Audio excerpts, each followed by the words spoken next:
¿Pero se tortura sí o no? Los que torturan van presos. ¿Pero se tortura sí o no? Te vuelvo a preguntar. Te repregunto. Yo respondo como me da la gana. Sí, y yo pregunto como me da la gana. Entonces, los que torturan van presos. Y necesito preguntar si hay tortura o no en Venezuela. Los que torturan en Venezuela van presos, no como en México, no como en Colombia, no como en Estados Unidos. Con los antecedentes de las dictaduras de Juan Vicente Gómez y Marcos Pérez Jiménez, el monstruo de la tortura renace en el siglo XXI entre el declive de la gestión de Hugo Chávez y el inicio de los tiempos de Nicolás Maduro, bajo el fantasma del desmantelamiento del Estado y de la institucionalidad pública, ahora subordinada a los designios del Ejecutivo.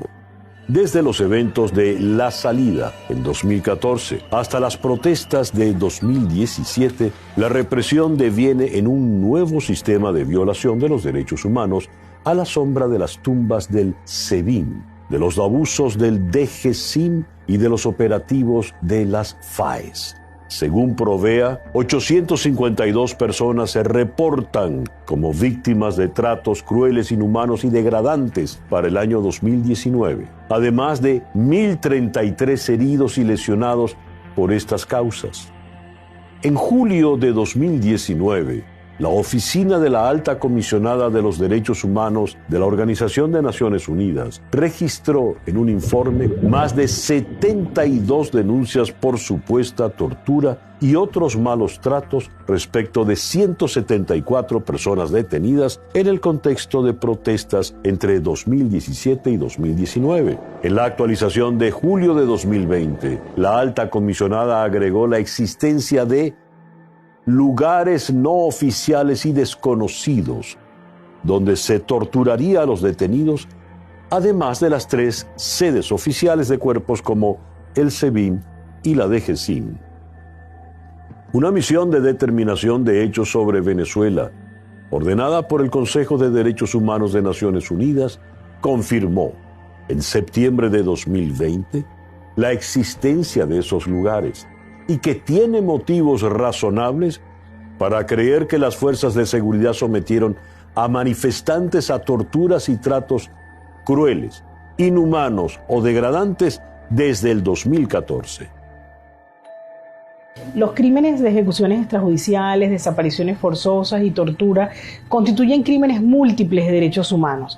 Todos ellos, de manera transversal, están vinculados a violaciones al debido proceso, violaciones por supuesto al derecho a la vida y a la integridad personal. Además, muchos de ellos también buscan anular a la persona desde su nombre, desde su identidad y por supuesto generar una serie de violaciones a todas las garantías judiciales mínimas que conllevan el debido proceso y la posibilidad de ser enjuiciado en el marco de garantías judiciales. Es decir, que estamos frente a unos crímenes que el derecho internacional los ha catalogado como muy graves y que por ello en su mayoría son imprescriptibles y pueden constituir, si son sistemáticos, crímenes de lesa humanidad. Ofelia Aguado hoy es la voz de su hermano, William Aguado, quien estaba detenido en la cárcel militar de Ramo Verde, acusado de estar vinculado con el grupo rebelde del ex policía Oscar Pérez. La detención de Aguado se llevó a cabo el mismo día en que Pérez, junto a 6 personas más, fueron ejecutadas extrajudicialmente por organismos de seguridad del Estado. Mi hermano fue detenido en Caracas, específicamente en casa de mi mamá, de nuestra madre. Llegaron al edificio aproximadamente 16 funcionarios del DGCIN en 3 camiones identificados con la cara tapada, fuertemente armados. Tumbaron la reja de la casa de mi madre y lo sacaron, lo golpearon. Mi mamá la encerraron en un cuarto, lo golpearon sin ninguna orden de allanamiento. Ella, cuando la encerraron, la empujaron porque la amenazaban que se la iban a llevar. Vamos a llevar a nuestra vieja. Sabían que no lo podían hacer, pero eso era una manera de presionarlo. Lo esposaron. Paralelamente a eso, sacaron su camioneta de detrás del edificio.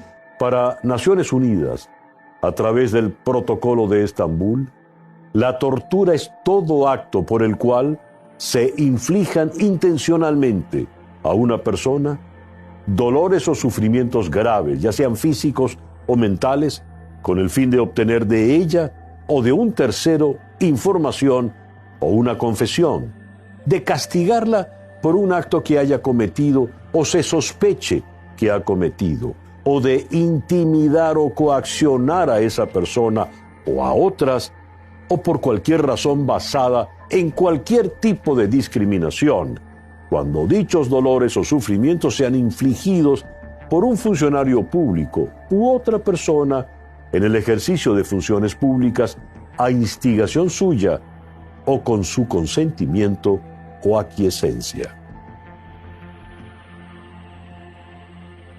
Nos concentramos frente a las instalaciones del complejo ferial de Maracay. Una de las actividades que se realizó el día de nuestra detención fue hacer una cadena humana, una cadena de personas apostadas en la orilla de la acera, sin trancar ni la acera ni la calle. Pasada las 5 de la tarde, la comisión de la Policía del Estado de Aragua vino por mí, y específicamente el propio comandante de la policía me tomó por el pecho y me dijo: ahora te toca a ti. Las personas, las damas que estaban a mi alrededor, estaban tratando de no permitir que me secuestraran, a lo que se hizo un forcejeo y se las llevaron a muchas de ellas también detenidas. Raúl Emilio Baduel hoy puede contar su historia, pero su detención a manos de la policía del estado Aragua, a plena luz del día, es solo el comienzo de un secuestro que derivó en años de cautiverio. Cuando una persona es detenida arbitrariamente, no solo es privada de su libertad ilegalmente, sino también se le priva de ser presentada ante un juez independiente, de ser sometida a la justicia y de que pueda demostrar su inocencia, o de que si es castigada pueda preservar su vida aunque se le limite la libertad.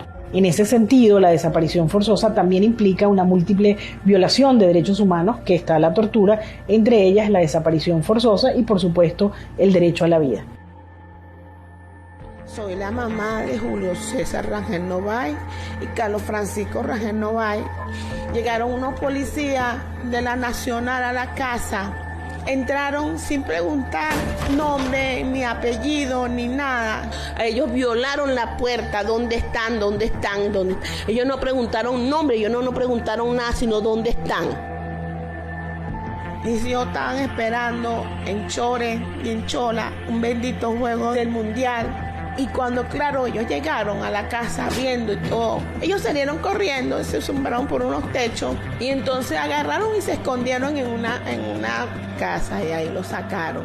Sacaron a mi Julio César, le dieron 2 tiros, a mi hijo uno en la nalga y uno en el pie. El otro se había escondido y él le decía al policía: no me mates, yo tengo un hijo, tengo a mi mamá, no me mates, yo no soy quien se está buscando, ¿vale?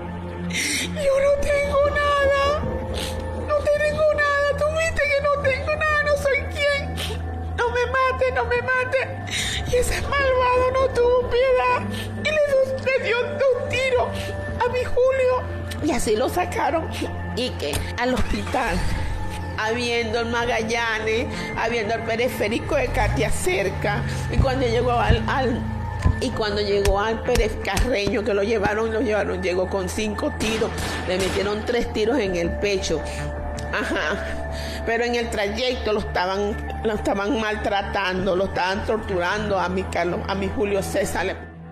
El horror del Estado, hecho imagen en la Policía Nacional Bolivariana, el principal cuerpo de seguridad civil en Venezuela, se ensañó en contra de la familia Rangel Novaes. Pero las ejecuciones extrajudiciales tan solo son el primer paso de una sistemática pesadilla. La tortura.